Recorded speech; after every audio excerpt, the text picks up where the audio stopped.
Magandang araw mga kapolitika at welcome back dito sa ating YouTube channel. In this video is atin pong panunuorin itong naging first interview ng ating pambato, first runner-up si J. Opiaza dito lang sa katatapos na Miss Grand International 2024 na ginanap sa bansang Thailand. Pero bago ang lahat ay huwag kalimutang mag-like at mag-subscribe na rin kayo para updated kayo sa ating mga latest issue.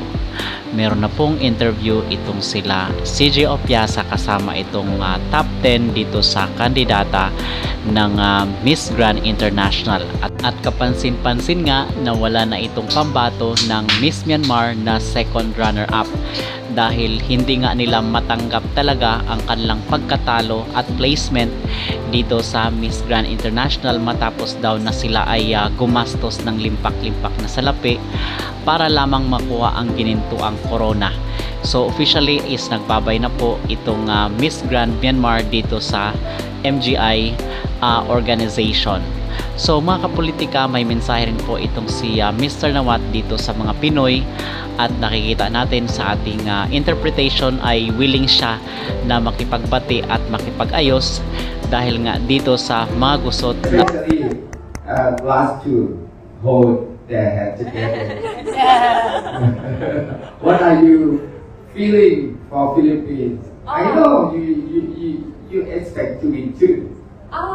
I know I put my heart in the competition, just like what Rachel said. She was preparing for the competition for 3 years already, and I've been aiming for Miss Grand Philippines crown back in 2022, and I can believe that now I have a crown in my head, and it's not just a national crown, it's an international crown, so I am just feeling so much blessings right now.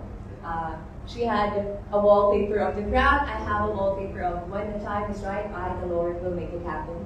And He made it happen for me last night, so I was just so happy. It was really a dream come true. This is for my family, my sisters.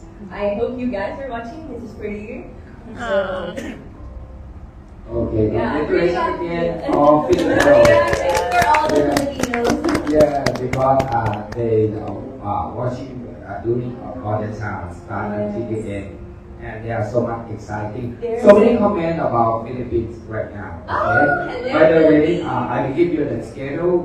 Maybe another 1.5 months you go back. Homecoming. Homecoming. Now waiting to see her. Homecoming. Okay? at kitang-kita dito mga kapolitika na kung saan is happy at tuwang-tuwa itong CEO ng Miss Grand International na si Mr. Nawat dito sa mga naging reaksyon ng mga Pinoy dahil ang sinasabi ng mga Pinoy majority ay well deserved daw itong kinoronahan bilang Miss Grand International 2024. Ang ating masasabi at ating personal na opinion dito mga kapolitika ay sana sincere itong ginagawa ni Mr. Nawat na pakikipag-reconciliate dito sa mga Pinoy at ibinahagi niya nga ang ilan sa mga naging reaksyon ng mga Pinoy dito sa katatapos lang na Miss Grand International 2024 sa kanyang social media account. Kayo mga kapolitika, bumalik na ba ang inyong pagtitiwala dito sa Miss Grand International? Mag-comment down below at huwag kalimutang mag-like at mag-subscribe na rin kayo para updated kayo sa ating mga latest issue.